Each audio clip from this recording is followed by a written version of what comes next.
Hey guys, I welcome you all to Bhadra IAS academy.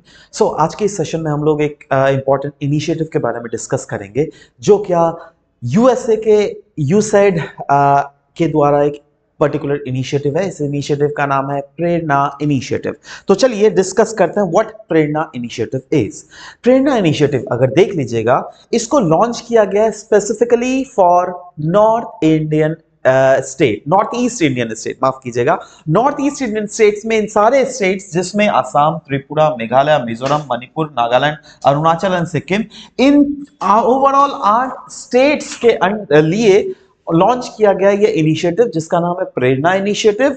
और ये USA के किस ऑर्गेनाइजेशन के द्वारा लॉन्च किया गया है? ये है यूएसएआईडी। नाउ यूएसएआईडी का मतलब क्या होता है, सबसे पहले वो देख लेते हैं, उसके बाद हम लोग इसको अच्छे से देखेंगे। तो USAID stands for United States Agency for International Development. नाम से पता करो दैट ये है क्या।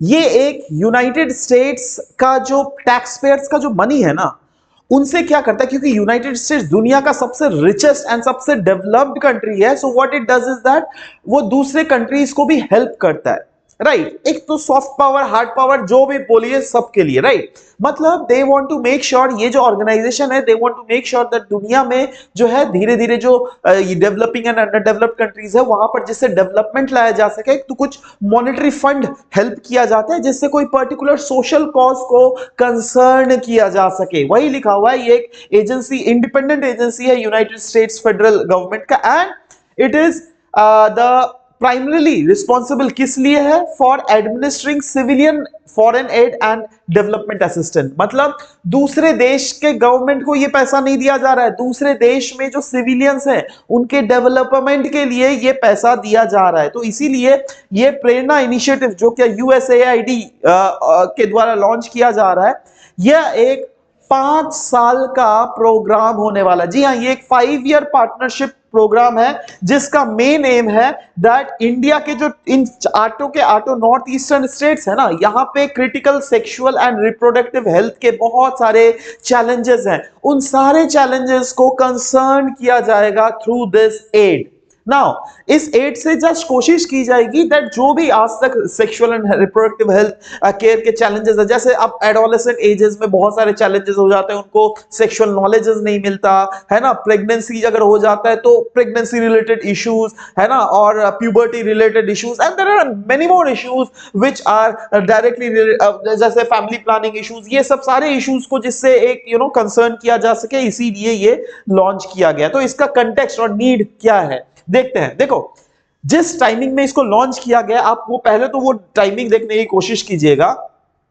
ये तब लॉन्च किया जा रहा है तब जब ये sexual and reproductive health services जो है, ये इस ओवरऑल नॉर्थ ईस्ट इंडिया के रीजन में एक बड़ा चैलेंज है, राइट। तो ऑफ कोर्स इनके पास डेटा होता है, उन डेटा के हिसाब से ही फाइनली इनका कुछ हेल्थ के रिलेटेड गोल्स भी है। दैट क्या है वो? It aims to establish a responsive and inclusive health ecosystem. एक ओवरऑल देखो, वैसे तो अगर देखोगे हेल्थ के सेक्टर में गवर्नमेंट ऑफ इंडिया बहुत काम कर रही है, बट कुछ कुछ ऐसे सेक्टर्स हैं जहां पे अभी भी चीजें लैग्ड हो रही है, लैग बिहाइंड, राइट। तो यूएस को जब ये डेटा मिला, तो उस डेटा को फोकस करते हुए ये सोच रही है दैट क्यों ना एक responsible inclusive health ecosystem create किया जा सके। इसीलिए इन गवर्नमेंट का की फोकस कौन कौन एरियाज में होने वाला है? पहला तो जेंडर इक्वालिटी को फोकस किया जाएगा, लोकल गवर्नमेंट, कम्युनिटी ऑर्गेनाइजेशन और हेल्थ प्रोवाइडर्स जो है उनके साथ मिलकर काम किया जाएगा। मिलकर कैसे काम किया जाएगा? देखो, इसके अगर पूरे की कंपोनेंट्स देखोगे तो ऑटोमेटिकली आपको समझ जाएगा that how will this B actually be achieve. जैसे बोला जाएगा, ये कोलैबोरेटिव एफर्ट है, किसके? यूएस के यूसैइड और ऑफ कोर्स इन ऑर्गेनाइजेशंस के बीच में, जिसमें स्ट्रेटेजिक पार्टनरशिप और मल्टी सेक्टोरल, अलग अलग सेक्टर्स में कोलैबोरेट किया जाएगा, जिससे sexual and reproductive health care system के रिलेटेड जो भी चैलेंजेस है उसको कंसर्न किया जा सके ओवरऑल इस होल रीजन में, राइट। कम्युनिटी के साथ इंगेज किया जाएगा, जिसमें यूथ एडवोकेट्स, कम्युनिटी मेंबर्स के साथ मिलकर काम किया जाएगा, क्योंकि अंटिल अनलेस आप ग्रास रूट लेवल में लोगों के साथ नहीं काम करोगे, तब तक इन चीजों को अचीव करना थोड़ा मुश्किल हो सकता है। वैसे ही मोबिलाइजेशन ऑफ वल्नरेबल कम्युनिटीज, वैसे वल्नर जैसे जो बहुत गरीब हो गए, जैसे for example the persons who are into this गरीबी but at the same time those are girls, right? So likewise they have many sanitary pads issues, reproductive health care issues and all many things, right? So they are the one जो vulnerable है, जिसका क्या तबीयत भीतर से बहुत ज्यादा खराब है। Next is programmatic goals, that is एक तो हेल्थ सिस्टम को तो ऑफ कोर्स स्ट्रेंथन किया ही जाएगा, बट साथ ही साथ मेक श्योर किया जाएगा दैट इतने ज्यादा इन्फॉर्म्ड हेल्थ डिसीजन मेकिंग हो सके। जैसे एक मतलब अपने लिए आप डिसीजन, जैसे if you are pregnant, right, then whether you need to go for abortion or not, that is your own, that should be your own call, right? So isse at least you should be knowing na that what are the things prospects that are there, right? क्योंकि आप तो ऐसा भी मानते चल रहे हो, अरे भाई अगर मैं abortion कर लिया तो सोसाइटी वाले क्या बोलेंगे, ये क्या बोलेंगे, वो क्या बोलेंगे। See, it's your health, you need to take the final decision that what you should be doing, right? Next is बोला गया inclusive and equitable health, ये सारे services जैसे sexual and reproductive health services होना चाहिए। ऐसा नहीं that एक particular section को मिल रहा है, no, each and every person, whether it is not that what gender he or she belongs to, it is not that which religion he or she belongs to, it is not that which caste he or she belongs to, each and every person should get these services। and कहा जा रहा है अगर ये achieve हो गया तो what would be the expected outcomes of this?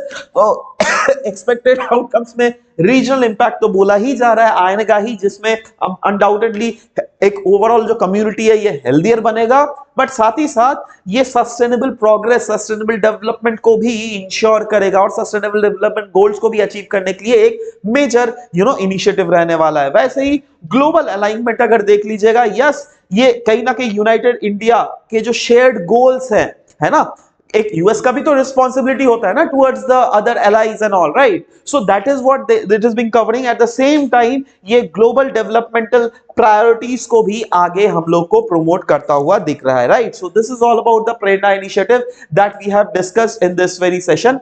चलो, will meet in next session. Till then, bye bye, take care and thank you guys, thank you for listening to the whole video, thank you very much.